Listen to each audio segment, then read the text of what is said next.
All right, well, let's do this. Welcome to the Practical Pistol Show. Tonight is very special.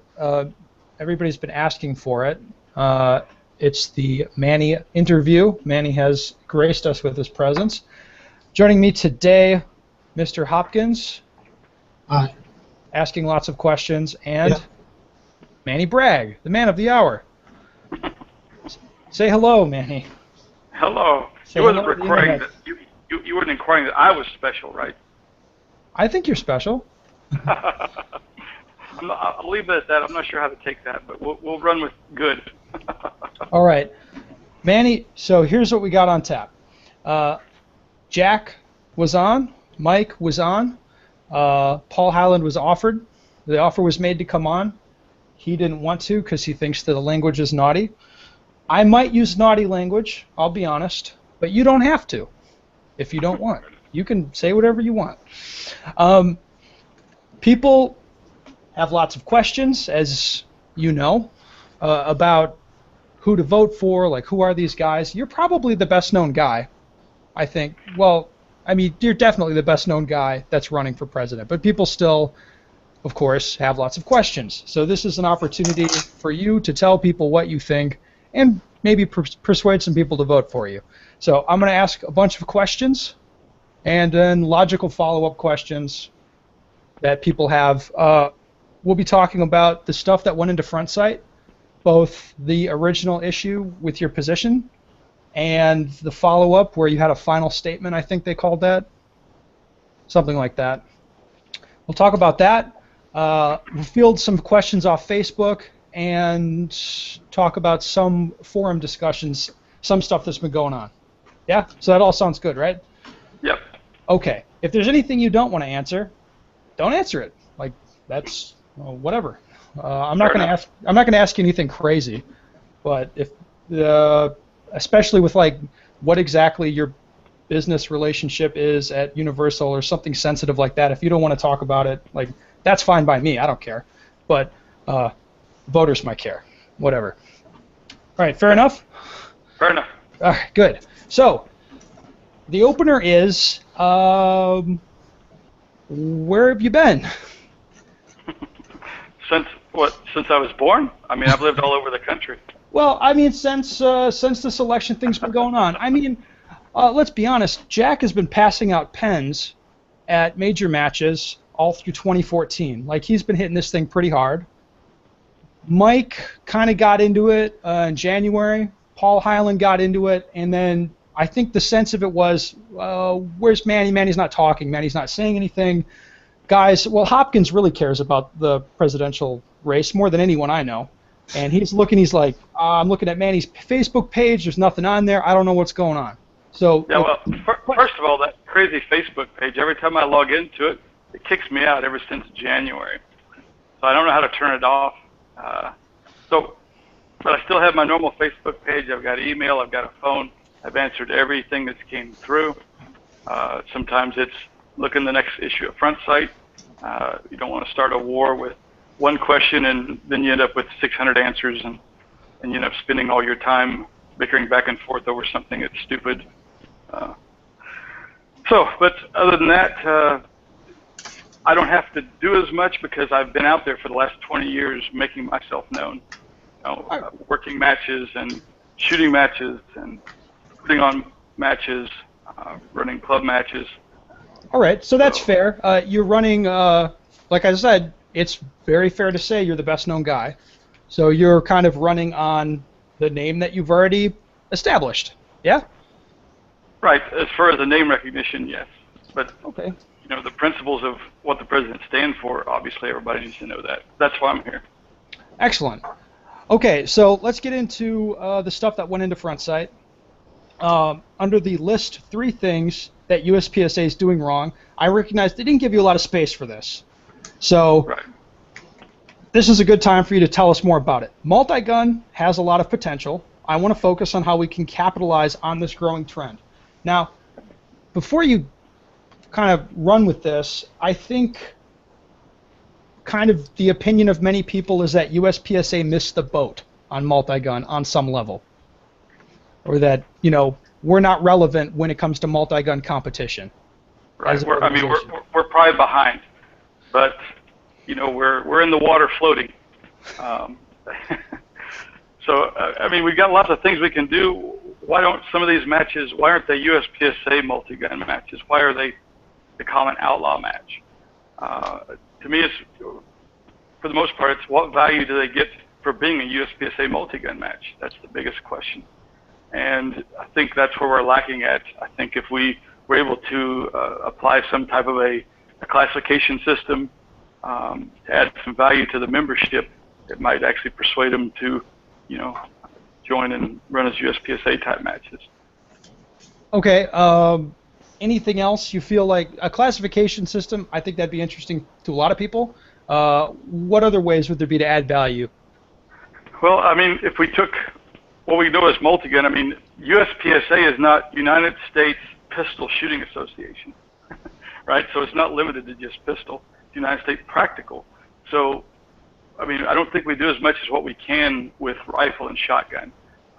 We've got disciplines out there that shoot long-range rifle that we could bring in if we just did some rifle matches. We've got people out there that run shotgun matches. I mean, IPSC runs a big one, outside of the U.S. I think we would benefit by bringing those types of things, single gun, rifle match, shotgun match, even two-gun matches, maybe pistol and rifle, pistol and shotgun. I mean, there are outlaw matches out there, but nobody's grabbed the bull by the horn and run with it here. Okay. Okay, fair enough. Let's move on to Steel Challenge. It has similar characteristics to our core sport, you wrote. I want us to further understand the differences and put a strategy in place to make it successful. So this is another place I think I hear a lot of people talking about USPSA drop the ball on Steel Challenge. It's not really, I mean, I guess it's regional. Some regions have an active club that does steel matches, but most places it's not really relevant. People don't really care about it. And I think if we could spice it up a little bit, other than shooting the same old 8 stages, I mean, they're great. I mean, we've got our money out of those stages, but if we introduce new stages, even if we did it at the World, 1 or 2 stages a year, introduce it there. That way we have the numbers where we can run classification off of it. Take that, and we need to, in order to build Steel Challenge, we've got to start it at the club level and the area level. I know when I lived in Missouri, we had a state Steel Challenge every year. Is that still going on, Matt? I have not heard about it. We just started the first Steel Challenge Club within 3 hours of Kansas City, maybe a month or 2 ago. So pretty new. And there's some. I mean, you've got up in your area, Matt. You've got St. Louis, and you've got Rolla. You've got 3 different places up there that have the available steel to do it, but they're not doing it. So yeah, I believe one of the local ranges does steel, but it's not affiliated or anything. Right. So I mean, we've got to put some value in there, and I think what I'd like to do, and this may get shot down really quick, but especially since we've got the new carry optics, if we took it's never been done. I think it would be interesting to see if it worked out. Was take something like the Production Nationals and back-to-back it with Steel Challenge. That would give it a real test. You're going to have the people there, and it's probably the biggest match, the biggest nationals, and run it back-to-back and see if I'd spice up the attendance, create that that want to shoot. So it's actually a pretty interesting idea. Okay. Pretty good, I think. The next thing, ladies, juniors, and seniors. There's a great deal we can do to reach out and provide a stronger push in this spectrum of equally talented shooters. So you want more ladies and juniors and seniors, I imagine. What do you want to do to get them? Well, the key there is me and you are ugly compared to juniors and ladies. I mean, in my opinion. Depends on what you're into, I guess. That's true. That's true. But, I mean, so the marketability factor, right? Everybody wants, kids are easy to market, ladies are easier to market. So that is offering some training camps, different areas. I mean, it's in progress. there's been I think there's 3 that I know of within the last year that's struck up, and I think that's a good way to. And if they did it correctly, they get a little bit of press involved with it, while it's get some free media out of it. I mean that and go ahead. Is that a USPSA thing? The camps? Yes. Like I know at the board meeting, Area 8 I think it was 8, they just had one Yes. there a few weeks ago. It was 8. So what kind of support do they get from USPSA? Well, I'm not 100% sure on that, but I do know that they're actually putting a module together to where if somebody wants to hold a camp, that headquarters is putting together a box, so to speak, that says this is what you need to run that program, and it's coming on down the road. They've got some of it out there that they're still doing, fine tuning on it. Okay. Okay, good. So another interesting part of this is what other issues do you consider important? So you put some stuff in here that was kind of your, you could pick out some stuff you want to talk about. Board seats, it's critical that members of the board come to the table with diversified experience bases that help us run a finely tuned organization. I would like to see the leadership of USPSA continue to develop the standards of qualification for new board members and help ensure that we have a strong, ready to lead members on the board. These people can bring real-life situations, ideas, and practices into our organization to expand our membership and our standards to the highest level. So this jumped out at me for a couple reasons. For one, you got like maybe 200 words. No, not even. You don't have much space here and other stuff that you think is important. Trust me, I think I had 1,400 words the first article I wrote. I had to basically cut the ifs, ands, and buts route and get down to the dirty. I mean, that's what jumped out at me. So you don't have much space for the whole thing, and you don't have much for this section, and you chose to put this in, right? About having qualifications for board members, and I don't remember anyone else talking about this. Well, so why do you think this is important? And you know what I mean? Like, this is a Manny issue, right? I saw you post on this about Facebook as well. I mean, you've got people in all different professions. Just because somebody may be a car washer or whatever that they are, doesn't necessarily make them a good board member. I think a board member needs to be somebody that's qualified in business, that's been in business, that knows the ins and outs. That may get a strike against me, but in the end, it's an organization that needs leadership, and I think that's leads to the board. I mean, we have to have a good board, and the good part is just sitting in on the board meeting there last week. I think it's the best board that I've seen as a whole since in my 20 years in the sport. So, well, that actually kind of dovetails into the next question I was going to ask. Is like, were you saying with this, like, there's something wrong with the board, or the board is messed up in some way? I mean, it wouldn't be crazy to say that, because there was a couple guys rage quit last year. There was a bunch of drama. I mean, you weren't on the board at that time, but I mean, I wasn't in the meetings. I don't know what happened, but it's pretty clear that there was some divisive craziness going on. Yeah, and I don't know any of the details of that. I didn't dig or ask, so I'm not sure. But in the end, I mean, they're responsible for everything. I mean, the president's, he guides them in the way that he wants to go, but in the end, you need somebody that can be positive or negative in a decision that requires a big investment of some kind, whether it be Steel Challenge or whatever, Yeah. All right. That jumped out at me. That was interesting. So you feel the board now is strong. So you're not like taking a shit on the board now. No. Because I mean, you might read this that way. You may be like, well, the board needs qualification. Well, what's wrong with the board? Right. No, I think it's there's qualifications for this, that, and the other. You have to be a life member. To be on the board, you have to be a life member to be the president. I think there should be other qualifications, even though it's a volunteer position. What are a couple of those? I'm sorry? What are a couple of those that you think should be? a part of it?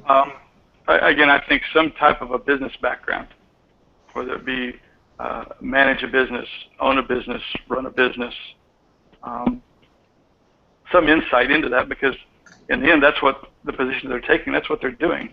I mean, as well as run matches, or at least appoint the area match to be done by someone, which has been done, by different board members. So it just we keeps some of the turnaround, I think, because some people get in there and they don't know what they're facing. So If do you you've never feel been on like, a board, I've been on several boards. well, you were on the USPSA, you were A3 director at, when was that, 2007 to 2010, is that right? It was actually before that. Yeah, something like that, 6 or 7, yeah. Okay, and in your time on the board, I mean, were you thinking this, like, man, a couple of these guys don't belong here? It was, I mean, I'm limited what I will say here. Well, hey, you don't have to, like, throw anybody under the bus. Things could have gone better. I was fairly silent, and but there's some definitely, when I was on there's some things that happened that I believe if we had some better qualified people, that it could have maybe worked out better. Okay. The next That's right. part. What I just said, that's right next to not saying anything. So I said something.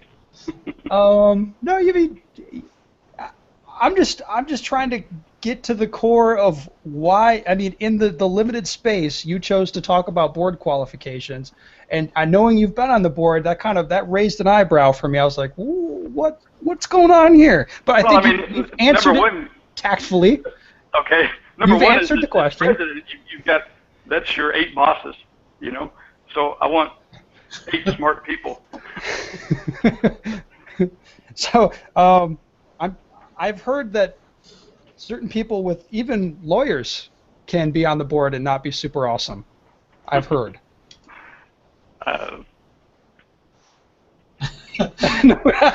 No comment. Next question. Hopkins, you know what I'm talking about. Yeah, next question. All right, let's move on to marketing reach. You say now is the time that we use some of our capital and experience to flesh out a marketing strategy that encompasses all our available marketing channels and levels. So I don't know what that means. I get it. We need a marketing strategy. What does that look like? What does that mean? And actually, some of it's being worked on as we speak, which some of it leads that back into the website, which I'm guessing is probably going to be on that list of questions you're going to ask. And to me, they kind of blend in together a bit. Do you really need us to ask you, if you think the website is bad?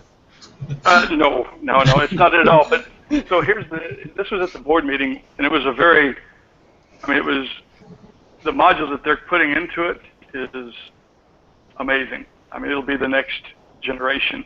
The problem is it's, we're still 5 months away from launch date, but it has things in there from marketing for clubs, so you can, depending on the level of match you're going to run, whether it be a club or an area, and if you're a match director, it's going to have a module in there for match directors, so you can plug in your information, plug in a logo, and create a flyer to email out to people, or to print out and post, or whatever you want to do with it. You can also, again, I'm blending these together a bit, but along with the website, you can do your auto certification, you do classifications. They're going to have real-time updates. Classification will be done weekly, which is amazing. Will it at least be automated, hopefully? Yeah, it's all. It's an undertaking. They've been working on it for several months, and they said it's going to be.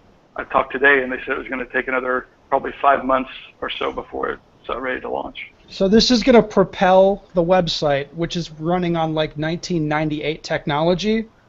No, it's a completely new. This will be more like 2008. What we're talking here. No, to most people, it's kind of like, what do you mean they have to enter that shit by hand? What are you talking about? Right. It's crazy. What are you talking about?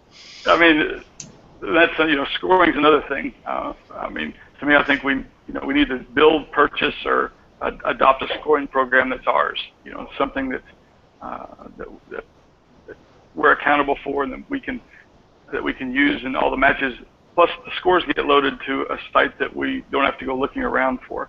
I mean, there's great programs out there, and it's not a matter of that. There's some good ones out there, but trying to find scores, I even have problems. It's like, oh my gosh, where do you find scores at? You know? Yeah, like, is this practice score or USPSA, or where is this thing? Right. Okay.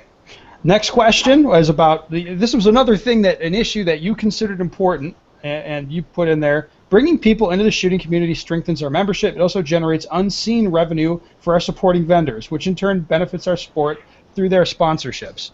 So what you're saying is getting more people in is kind of financially good for everyone as well? Right. Now, so there's the first thing people want to comment on that is say, well, I've got 70 people in a club match anyway. What do we need more people in there for? Right? So two things that I say to that is, one, some of the clubs, they don't require the people to shoot to be USPSA members. So number one, I think that needs to change. But the only way that can change is if we give a club incentive, which is actually it's actually in the works, where your activity credits go towards items that you can purchase with points, so to speak. So putting that into play would then, allow the clubs to put a little bit more pressure on the people that's shooting without being members, and therefore, without making the matches bigger, we'll have a financial benefit from people that's not members having to join to shoot, which I don't think that's unfair. I mean, there's other organizations that do that. Not mentioning any names. Yeah. So one of the key things you just talked about was requiring membership, I believe, to shoot matches, right? Yes. Yeah. Could you expand on that just a little bit? Because no one else has ever talked about that. It's probably the first time I've heard it brought up. Well, to shoot a level 1, you don't have to be a member. Right. So, everybody's coming and they're shooting the match, and, the key it is that, there's value in membership, but a lot of times it's not enough. I mean, what do you get for membership? You get a front side article, and you get to be classified. And that's great and everything, but that's one of the other things I want to put as a member incentive. Take that, add to it, go after some manufacturers that are willing to give a percentage off to any members, or the Ben's Pro Shop to give 50% off any item that's on there, or something like that, You heard it here first, folks. Yeah, that should happen. But whatever, you get 20% off your DVDs or whatever it is, right? I mean, somebody that's a new member, that's something that they might be interested in. So give them, more than just front sight and more than just classification. Put some other stuff out there as a carrot to dangle in front of them. I mean, it's, we're only talking, $40 for a membership, but I was curious on the numbers, but you can't find that because USPSA doesn't get the numbers from people that shot but are not a member So, how do you, what do you do? But I heard just at the board meeting, hearing some clubs that have a good number of attendees in it, they don't send anything in. So, what's that tell you? All right. I think we could change gears here. Matt, you've been tracking kind of the board meeting goings on, reading the minutes. Manny, you were at the board meeting. Yes. And I think it's good to ask your opinion of what went down. The big news for everybody, carry optics is now a thing. I've got my 2 pages of notes. So. How do you feel about carry optics, Manny? Well, no different than I did to begin with, which I don't think it should be a division. But the board dealt me a hand of cards. Now we got to play with it. So now we got to make the best of it. Okay, so I would, for me personally, it's like, okay, if you want to have a division that probably not many people will shoot, how about getting rid of a division that we know not that many people are interested in? That seems to me like an even trade. Is that an attractive idea to you, or what do you think? Well, it depends. What's it costing us, and what's it making us? It would be like if you had an item on your website, you have it, It doesn't cost you anything, but you're able to reap some profits from it here and there, all over the place, whatever, selling through whatever. I mean, do you want to get rid of it? Well, that would be a loss of some income to you. And well, and this particular thing, I think a lot of people would substitute, right? So there'd be a substitution effect where it's like, hey, you can't shoot limb 10, you have to pick a real division, right? I mean, if we run it as a business, though, I mean, it's bringing income in, and I wanted to get those numbers from the home office today, and I wasn't able to. Why would you not? Why would you not be keen on production optics then? I mean, like production. Why not? We could add. If it's all about the money, let's add 5 more divisions. Well, within reason, right? I mean, I don't know. That's what I'm trying to figure out. I don't like to liquefy the competition. I mean, that's why I like to have nationals that are individual. I mean, but the carry optic thing, I mean, we've got enough divisions. Why liquefy it more? But again, if that's what the manufacturers, if they produce weapons out there that people get in their hands, and it's able to create more desire to shoot, as long as it doesn't just take people from another division over into that one, I'm actually for it. Regardless of, I mean, my opinion is that we don't need another division. We've got a sufficient amount. But okay. Have you seen my proposal of the tactical division? It's all about you, Matt. Say it again, Matt. Have you seen my proposal I sent? No.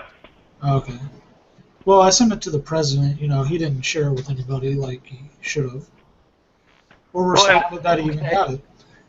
And I think if I was going to do something like that, I think I would probably, again, there's a chain of command there. I mean, obviously he's at the top, but start with the area director and scoot it up that way. Or if nothing else, copy both of them. I sent it to both of them. Sherwin responded. All right. I had a question. Is it going to bring it up? Or are we going to have a carry tactical optical open division, or? Yeah, I'll email it to you if you want after this. Okay. Sure. You mentioned nationals, what you were just talking about. Since it's a bylaw-directed job of the president, what is your thoughts on it? Well, I'd like to have. Let's see. I actually wrote down some thoughts here. Let me find. There it is. So my initial thought is, I mean, single stack revolvers working pretty well there in Barry. I'd like to see an open and limited 10 somewhere. I mean, I'd like to spread 4 nationals. I'd like to see one in Nevada, Oklahoma, Illinois, somewhere on the East Coast. That way you've got them scattered out. But in limited and carry optics, if that ends up being a division, and then production and steel challenge. Okay, you'd like the couple production with steel challenge? I already said that. All right. Yeah. And the reason being is that's the biggest division. So even if, I mean, for the most part, we do back-to-backs or 3-day formats. And production being the biggest one, even if it turned into a 4-day match, that would still give you a 2-day for steel challenge without, causing problems. Is that not an issue with steel? Can it all be shot in 2 days? Well, Games? Depends on what you end up allowing to shoot, but for the most part, you do rim fire 1 day, limited 1 day, open 1 day. Could those so the format's great because, I mean, we do 3-day back-to-backs. I mean, what better format would there be? Okay. Matt, do you have any more follow-ups about the meeting, the board meeting? Just if anybody's curious, Manny and Mike Foley attended that meeting. Yeah, that was just held as candidates. Yeah. I mean, mid-July I'd like to see. Sorry. What was that? I was just saying it was the mid-July meeting. Yeah, it was the last weekend. The minutes are out on USPSA. The only thing I wanted to say, what are the 3 top things the president should do as soon as they become in office? Since you did attend the meeting. Well, actually, there's a lot of things that's online. I mean, we've got this. I had this bucket list of things that were not up to par, what I would say up to par, and they basically hit on all of them. I mean, to give you some examples, here is the agenda, and you've probably seen it, but for those that didn't, club incentives, a database redesign, of course the financial changes, audit status, which is the reason there's not a budget. We can talk about that. Junior later club coordinator. Then there was the marijuana use policy. Shoot and score approved. Let's see, IPSC agreement renewed. Yeah, actually, Manny, I want to ask about the marijuana use policy. It said they were going to have a policy. I am assuming they're saying you can't use marijuana, but it didn't really explicitly say that. Yeah, I mean, basically, if you're under the influence, you're not supposed to be on the range, regardless if it's medical or other. Could I have glaucoma? Or whatever. Sorry, you're going to have to quit shooting. Matt'll be very happy. Damn. Oh. I mean, it was a pretty short conversation on it. I can imagine it was. It was pretty interesting at times. I mean, there was some. You could tell some people were more experienced in it than others. Anybody you'd like to throw under the bus, or no? No, I won't throw anybody under the bus. It was pretty comical. Okay. Well, good. Now we can move on to the front site article that was kind of the follow-up, your final statement. Let's. I'll make sure there's nothing in here that we need to hit on.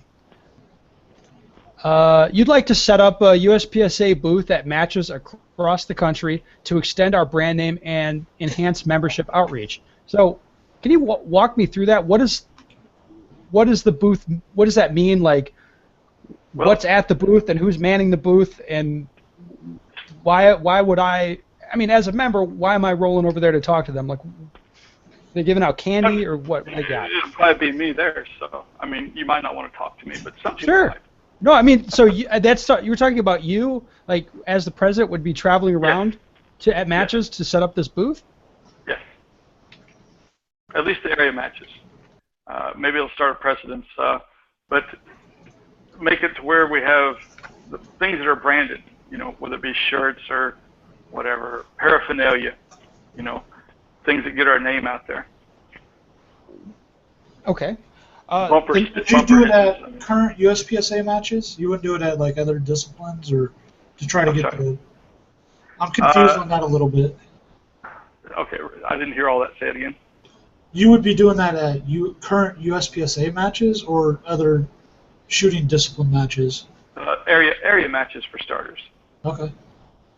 And it may expand out. I mean, I'd love to set up a. Well, we'll get to that in a minute. Okay, yes, we will, because I think I know where you're headed with that. Later on, you listed under the kind of the long-term goals, you want to work diligently to partner with other shooting organizations, establish a multidisciplinary marketing group, including but not limited to NSSF, IDPA, SAS, Sporting Clays, Bench Rest, NRA, Action Pistol. What exactly does that sort of thing look like? Have you been in contact with any of these other organizations? Like, I have actually. Okay, so are you feeling these people out on this? Like, what is this going to look like? Yeah, and it'll be interesting to see. And it may not be able to turn into something, but I think there'll be a certain number of folks that will be interested in it. So it's get together, a meeting of the minds. Get together and talk what works and what don't. That's what you call it when you meet with IDPA? Sure. They took an organization and grew up bigger than ours. They're not dumb. I don't want to argue about that, but they use the number. They make everybody sign up, and their numbers are way lower than ours. So. Hey, you know what? Their bottom line's better than ours. Then. All right. Point taken, but I don't want to argue about that here. Go ahead. Okay. We can talk about that over a cold one. Yeah, that's fine. About the Next week I'll IDPA. be at Area 3, so I IDPA think showing us how it's done. Yeah. if Mink got my CZs to me, then I'll be at Area 3 and attempt to shoot that production thing. Okay. That'll be interesting. Really? Yeah, don't beat me too bad. You need to bring your B game. Won't be me. I can't keep up with you on those field courses, man. It ain't happening. Okay. Now we got to kind of move towards some of the stickier, kind of Manny-specific questions that people have. Okay. The first one that I see a lot of discussion on is Universal Shooting Academy. Now, I don't know what it is that you do there or what's going on with that, but I think a lot of people are like, okay, so Manny's the president, so we're having all the matches at Frostproof now, or what does that mean? Absolutely not. Okay, We didn't. well, We didn't. I mean, we originally didn't want one there, and last year things worked out to where we was a backup, and they called us at the last minute, and we took it. okay, so you being the guy potentially who's making the call about where Nationals is, like to me, it's a sticky problem because I don't know what you do at Universal, and Universal's also a world-class facility, so it's not out of line to put Nationals at Universal. Even if you were the president, I wouldn't necessarily say it's a bad idea to put it there because that's a world-class venue, as I'm sure you know. But at the same time, I'm sure there'd be questions about like, well, you're just going to put it there and lining your own pockets and this and that. So how do you address that? Well, for one, we call that a conflict of interest. Yes, Uh, definitely. even though, I mean, Shannon is in charge of that. Basically, I'm in charge of the pro shop.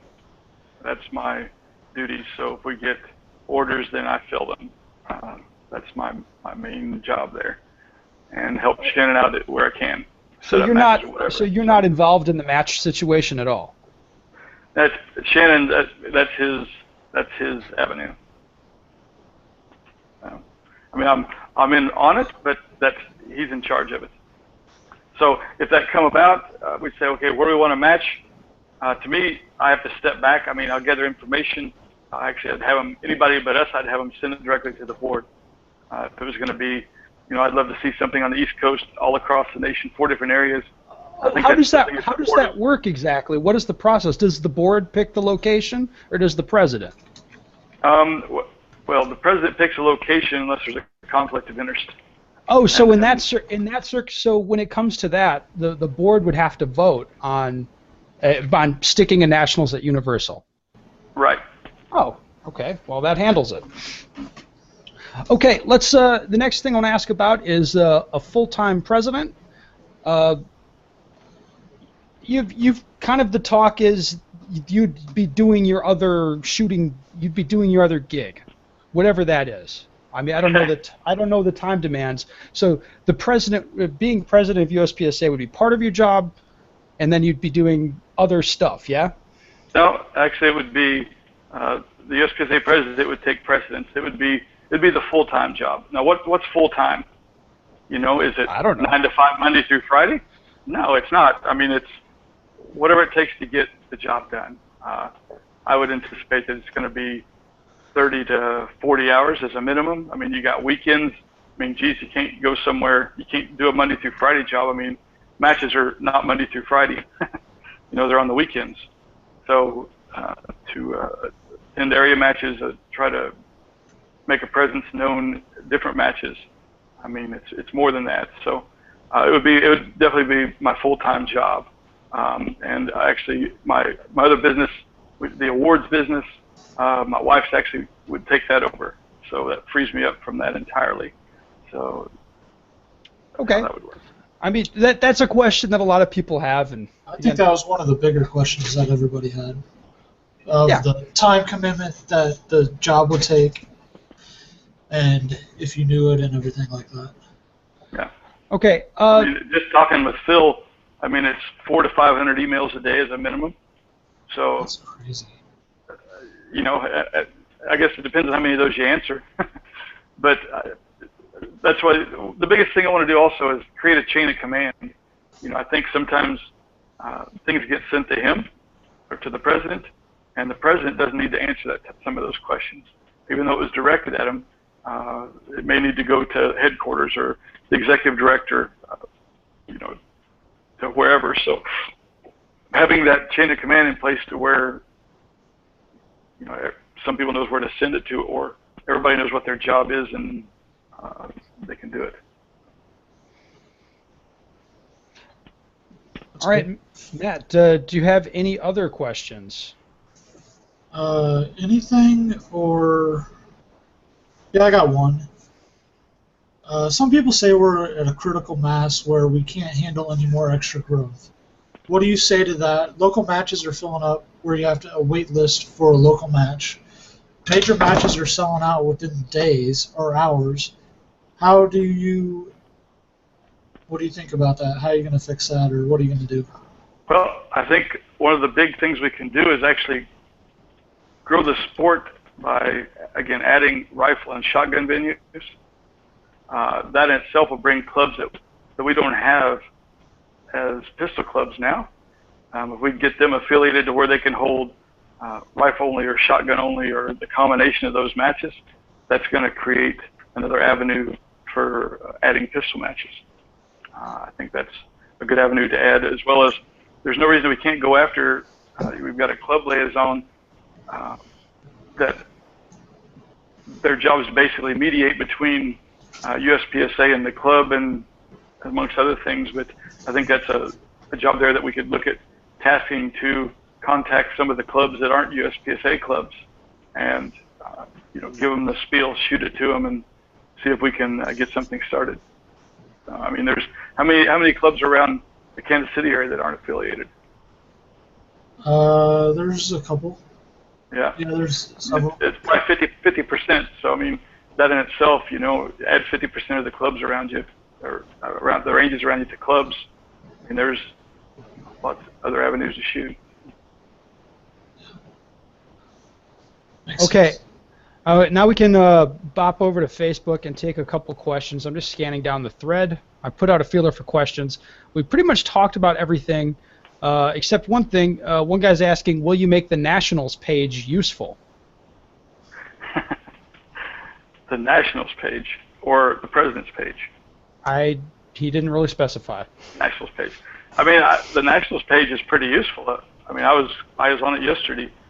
You've got all the different matches there that you click on, and it takes you, to look at the production nationals there. You can click on it, it takes you right to gives you everything you need to know. So I'm not sure that I understand that fully. I don't understand his beef either. All right, and the next question, I think we kind of talked around it, but do you think carry optics will bring new shooters into USPSA? What's your sense of it now? I don't know that it'll bring new people in. I think it will potentially get more people to shoot that's already in the sport. Some of us senior people like me that have a hard time seeing that darn front sight. I think that's maybe a way for that to go. So you're saying you're going to be slumming in production optics? Or carry optics, I'm sorry. I never said that. I'll probably... to me, I would love to see not just that slide-mounted optic. To me, in order to shoot carry optics, you've either got to buy one of the guns or you've got to modify the gun that you've got. And I think we should open that up some. There's some devices out there that go onto a tack rail, allow you to make your stock production gun an optic gun without. It's going to add a little bit of weight to it, so it's not going to be legal under the current rules. But we're provisional, so if that's something that people want to see change, between now and the first of the year, man, you better start talking to your area directors, because come January 1st, whatever it is, it is. So provisional division essentially means it's a division, right? There's really... Right now you can only be shot at level 1 matches. So like the question was, we've got big matches later on this year, can we put them in there? No, it's limited to right now level 1 matches. And they are going to hold that division at Steel Challenge this year. That's going to be the first other than a level 1 match, that they're going to allow the carry optics. Well, in your opinion, what would measure the success or failure of carry optics? Like, at what point, like, what would have to happen where you'd say, no, this is a failure, like, we're getting rid of it? My battery's going dead. Okay, Manny's got to plug it in.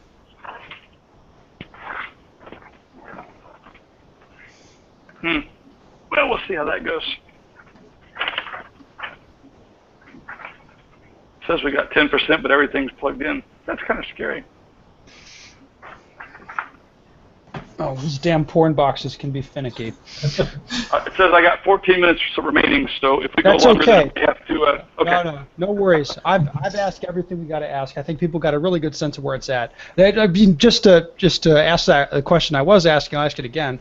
What, in your opinion, would define the success or failure of carry optics? Like, at what point would you look at it and say this was successful? I mean, is it, or would you say this is a failure and we should scrap this crap? Like, what would you be looking at to measure? Unfortunately, that's going to be in place. It's either going to be in or out by the time the president takes over.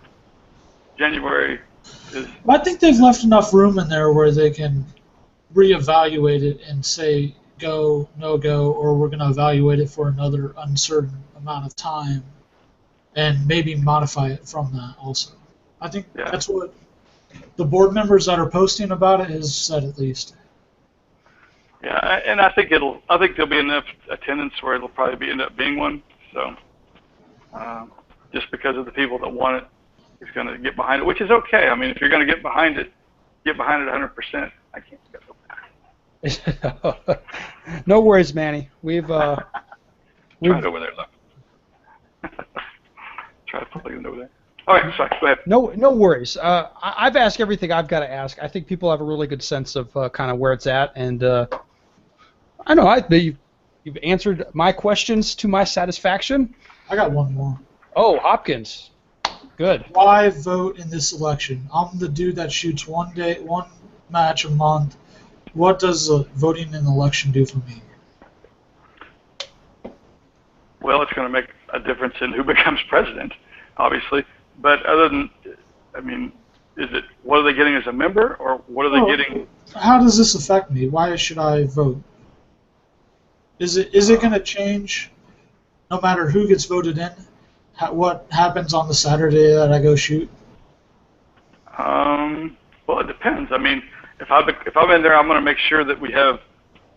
If they do shoot it, and they're a member, they're going to have more incentives as for being a member. That's a given. So that'll be my goal anyway. Okay. All right. Do you have anything else you wanted to talk about, Manny? Yeah. That we didn't cover? I think the only thing, it would be nationals. I'd love to see wherever the nationals are to be at least a 4-year deal, at least cover the term of the president, and that way we don't have to guess every year where it's going to be. Lock those dates in and those places. Spread it out over, West, Central, Midwest, and Eastern, and run with it. Okay. If people want to get in touch with you to ask you more information, where would they do that? The Facebook page is an option, not the Manny Bragg for President page. I don't know what's wrong with that stupid thing, but my personal one is the Manny Bragg page, or the faster response, because I have my phone with me all the time, and is the Manny Bragg USA at yahoo.com. MANNYPRAGG USA at yahoo.com. Okay, I was afraid you were going to give out your phone number there for a second. I was like, no, do it. Well, if I become president, it'll be a public, public number. So. Jesus. That's interesting. I may say, it's brave, sir. You're talking to the wrong person. You need to call Ben or Matt or somebody else. But. All right. Well, Manny, thank you so much for coming on. I think it's been a good thing. It's been a good talk, right?